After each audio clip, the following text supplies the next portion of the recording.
A paz do Senhor, nós vamos iniciar nosso vídeo aula da quinta apostila, matéria Educação Cristã. Na introdução, a partir dessa disciplina pretendemos conscientizar cada aluno a respeito da importância da educação cristã, incentivando a desenvolver responsavelmente esse ministério. Certamente cada crente é um educador em potencial. Portanto, através dessa disciplina será possível identificar os requisitos básicos para uma tarefa tão importante.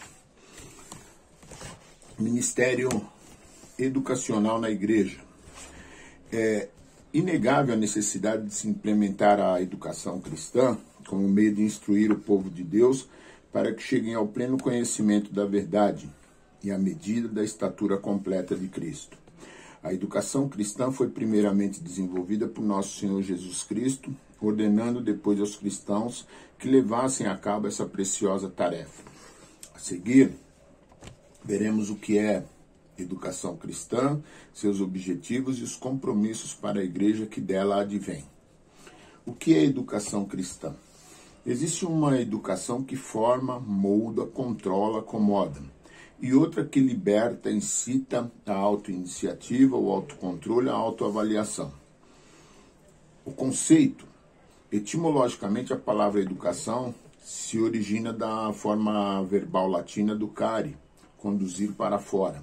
Significa que educação é uma atividade sistemática e contínua, cujo objetivo é promover mudanças no indivíduo.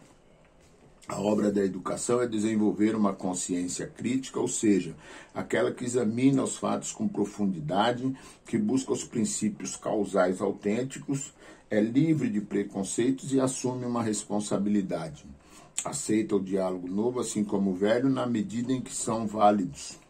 A fundamentação. O principal fundamento da educação cristã são as Sagradas Escrituras, que são inspiradas, inerrante e infalível, palavra de Deus. Devemos estar preparados para defender suas bases e impedir que ideologias não genuínas venham a contaminar o santo magistério legado por nosso Senhor Jesus Cristo. Os objetivos da educação cristã. Vamos agora na página 21, iniciamos na página 19, terminamos agora a 20 e vamos para a 21. Os objetivos da educação cristã. Sem alvos definidos, o educador não poderá chegar a lugar nenhum. Seus ouvintes ficarão mais confusos do que estavam antes de ouvi-lo. Jesus estabeleceu seu alvo para a humanidade. Eu vim para que tenham vida e a tenham com abundância. Todo educador precisa conhecer a meta que dará sentido aos seus esforços. Primeiro, o que eu pretendo ensinar aos meus ouvintes.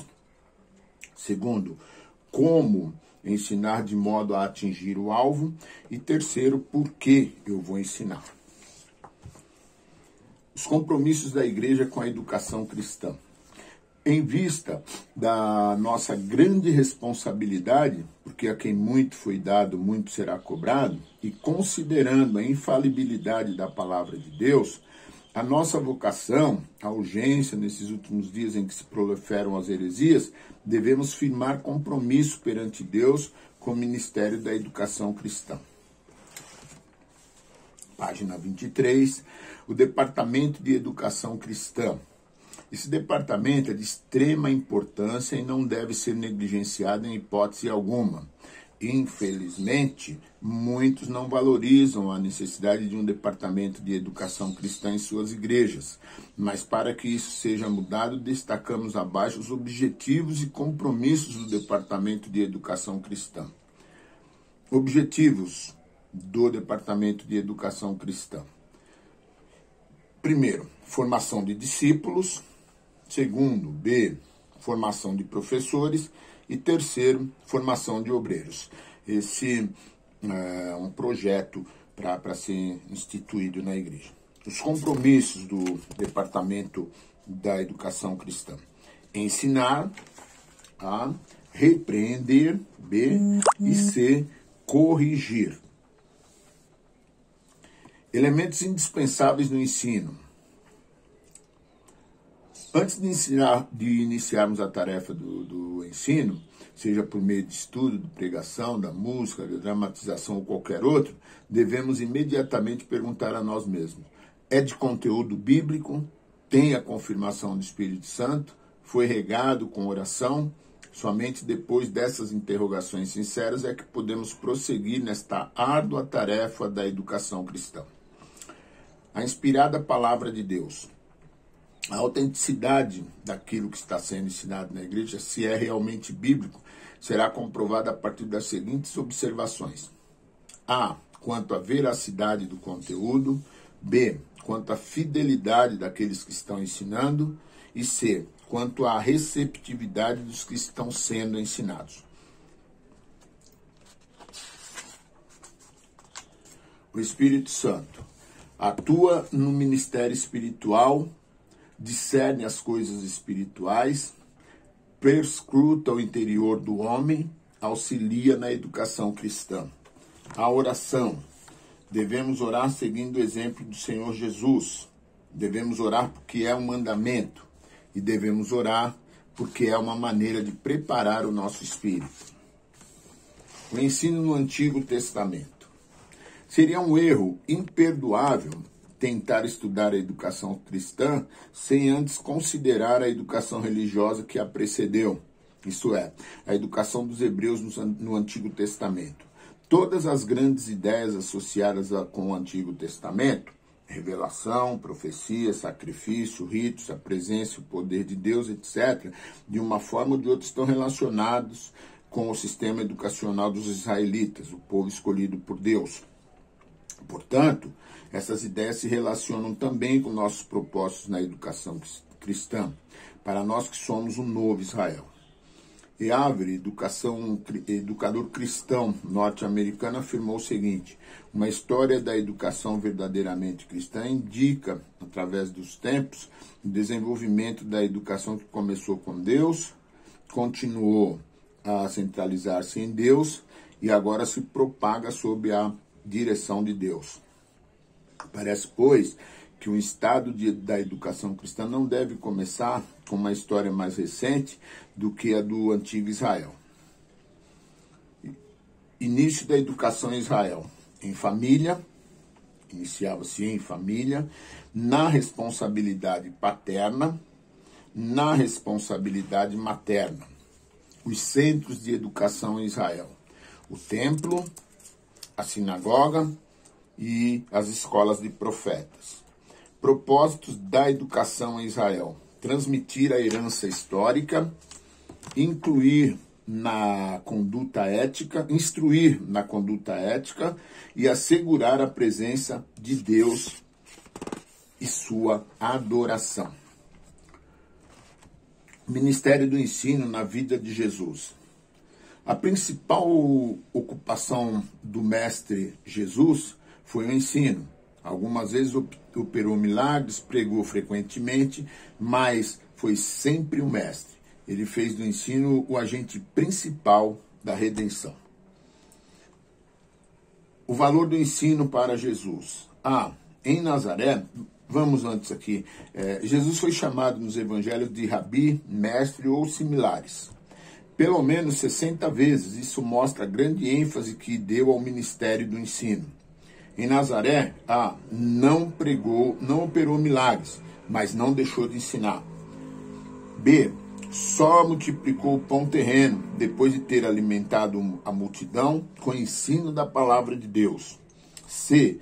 Não se importou com o lugar ou horário para ensinar, mas sim com a oportunidade. A capacidade de Jesus para ensinar.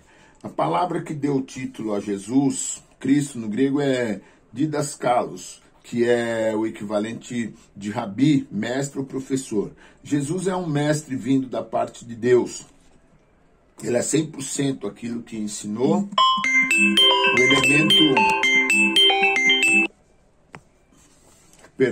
O elemento mais importante na qualificação de um professor é justamente aquilo que ele é em si.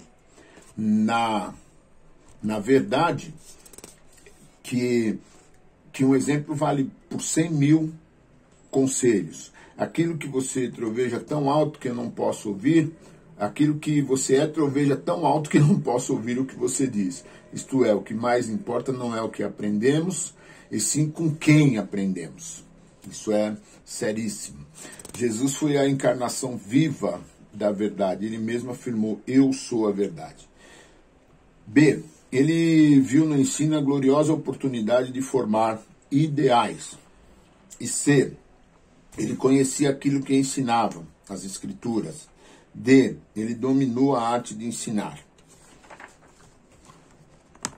Os métodos que Jesus empregou no ensino: perguntas, indagações, debates, preleções e utilizou bastante histórias ou parábolas para exemplificar o que ele estava falando. O ensino no Novo Testamento. Ensinar não é o mesmo que pregar. Enquanto a pregação tem por objetivo o arrependimento, confissão e regeneração por parte do pecador, o ensino visa principalmente a edificação e o aperfeiçoamento dos santos.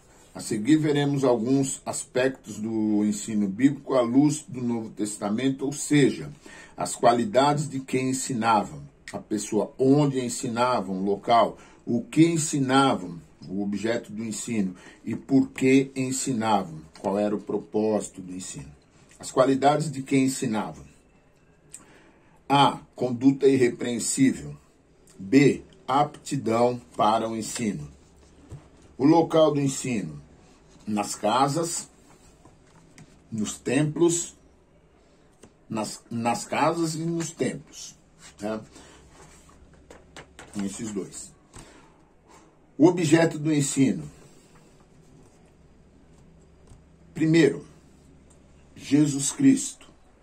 Segundo, a palavra de Deus. O propósito do ensino. Propósito 1, alcançar a estatura de varão perfeito. Propósito 2, combater as heresias. Nós paramos na página 37 e no próximo vídeo nós damos sequência na página 38. Deus abençoe.